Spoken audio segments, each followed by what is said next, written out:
ان کی والدہ کا قصہ سنتے ہیں. مجھے تو پہلے یقین نہیں ہوتا تھا, لیکن بعد میں نے آرٹیکل پڑھا اور واقعی میں ان کی جو سٹوری ہم سنتے ہیں وہ حقیقت پر مبنی ہے اور صحیح طریقے سے مبنی ہے. ان کی زبانی میں نے اس بات کو سنا ہے. تو جب وہ بچپنے میں تھے, چھوٹے تھے, تو بڑے شرارتی تھے, بڑی شرارت کرتے تھے. تو جب ان کے گھر مہمان آئے تو ان کی والدہ نے مہمانوں کی مہمان نوازی کے لیے گھر میں کھانا بنایا, تو انہوں نے گھر میں جو سالن پک رہا تھا اس میں مٹی لے کے جا کے ڈال دی. جو مٹی جو کھیل رہے تھے وہ مٹی لے کے جا کے برتن میں ڈال دیے, پورا سالن خراب ہو گیا. اب ماں کا خون کتنا کھولا ہوگا کہ جو بنایا تھا, 50 سال پرانی بات ہے, 50-55 سال پرانی, کھانے کو کھانا بڑی مشکل سے لوگوں کے پاس ہوا کرتا تھا, اور بڑی مہمان نوازی کے لیے انہوں نے پکایا, جتنے بھی پکایا ہوگا سارے کھانے میں, سارے سالن میں مٹی ڈال دی. اب ماں کے الفاظ کیا ہونے چاہیے؟ ستیاناس ہو گیا, غلیظ پٹا ہے, یہ وہ, کچھ نہیں. کہا کہ جا, اللہ تجھے کعبے کا امام بنایا. اللہ تعالیٰ نے اس وقت کی دعا کو قبول کر لیا اور امام سدیس رحمہ اللہ کو اللہ تعالیٰ نے کعبے کا امام بنا دیا. ماؤں سے میری گزارش ہے کہ وہ اپنی اولاد کو کبھی بد دعا نہ دے. حضرت ابراہیم خلیل اللہ علیہ السلام نے اپنے بچوں کے لیے دعا کی, اور باپ کا اپنے بیٹے سے کانورزیشن دیکھیے. جب اللہ تعالیٰ نے حکم دیا کہ اپنے بیٹے کو ذبح کر دو, اگر اللہ کی حقیقی محبت کرنے والے تم اپنا دعویٰ کرتے ہو تو اپنے بیٹے سے مشورہ کرتے ہیں. ابھی اپنے بیٹے سے مشورہ کرتے ہیں. اللہ کے حکم پر فوری عمل بھی کر سکتے تھے, لیکن یہ ایک نصیحت اللہ تعالیٰ ان کے ذریعے سے امت کو دینا چاہتا تھا, کیونکہ اللہ نے کہا لقد کان فی ابراہیم اسوہ, ابراہیم علیہ السلام کے اندر بھی تمہارے لیے نمونہ ہے, آئیڈیل ہے. ابراہیم علیہ السلام بھی ہمارے لیے آئیڈیل ہے. تو ابراہیم علیہ السلام اپنے بیٹے سے مشورہ کر رہے ہیں. کون باپ اپنے بچوں سے آج مشورہ کرتا ہے بتائیے؟ بیٹے سے مشورہ کر رہے ہیں کہ مجھے اللہ نے ایسا حکم دیا ہے, تمہارا مشورہ کیا ہے بتاؤ. اب بیٹے کی تربیت جس طرح سے کرو گے نا, بیٹا اس طرح سے جواب دے گا. بیٹے نے بھی جواب دیا, اللہ کا حکم ہے, آپ ابا جان کر گزریے, میں تو صبر کرنے والوں میں سے ہو جاؤں گا.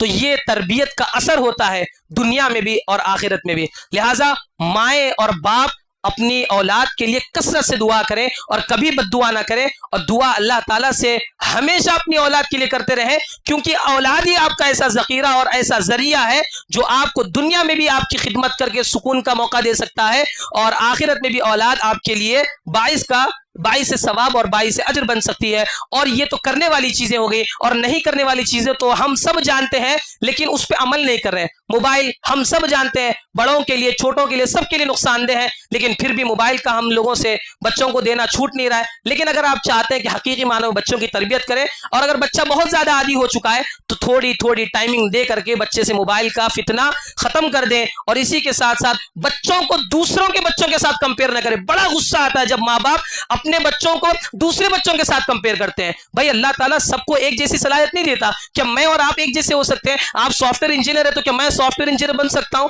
آپ کی صلاحیت مجھ میں نہیں آ سکتی اور میری صلاحیت آپ میں نہیں آ سکتی. لہٰذا بچوں کو دوسروں کے بچوں کے ساتھ کمپیئر نہ کریں, اور خود بھی ایسی کوئی مثال کریٹ نہ کریں جس سے آپ کے بچے پر غلط اثر پڑے اور بچہ آپ سے نفرت کرنے لگ جائے بچپن ہی سے. اسی لیے بچوں کے ساتھ اس بات کا خاص خیال رکھیں. اللہ تبارک و تعالیٰ سے دعا ہے کہ اللہ تبارک و تعالیٰ ہم کو اولاد جیسی نعمت کی کما حقہ قدر کر کے اپنے لیے دنیا اور آخرت کا بہترین ذخیرہ تیار کرنے کی توفیق عطا فرمائے. اللہ تبارک و تعالیٰ ہم تمام کے نیکیوں کو قبول فرمائے. اللہ تعالیٰ ہم کو جب تک زندہ رکھے ایمان و اسلام کی حالت میں زندہ رکھے, جب بھی موت دے ایمان و اسلام کی حالت میں موت دے. محترم سامعین, اللہ تعالیٰ کا بے پناہ شکر و احسان اور فضل و احسان ہے کہ رمضان المبارک کے 27 شب ہم سے رخصت ہو چکے ہیں, اور الحمدللہ میری گزارش پر اور اللہ تعالیٰ کی توفیق پر آپ لوگوں نے اپنا وقت الحمدللہ مسجد حمزہ کو دیا, اور آپ لوگ بڑی ہی غور و اطمینان کے ساتھ تراویح کی نماز میرے پیچھے پڑھی, اور الحمدللہ آپ لوگوں نے دروس سے بھی فائدہ اٹھایا. بڑی خوشی ہوئی کہ آپ لوگوں نے ایک بات پر الحمدللہ اپنے 27 دن یہاں پر موجود رہے, اور اللہ تعالیٰ کے فضل و کرم سے آپ لوگ موجود رہے, اور میں نے کچھ باتیں یہاں سے سیکھی اور کچھ باتیں آپ لوگوں کو سکھائی. لہٰذا ہر ایک کا آنے کا وقت ہوتا ہے اور جانے کا بھی وقت ہوتا ہے. لہٰذا آج کی تراویح کے بعد انشاءاللہ میں کل رخصت ہو جاؤں گا. لہٰذا اب میں سے جو کچھ غلطی ہوئی ہو یا پھر کوئی اصلاح کی ضرورت ہو تو آپ لوگ مجھے بتا سکتے ہیں.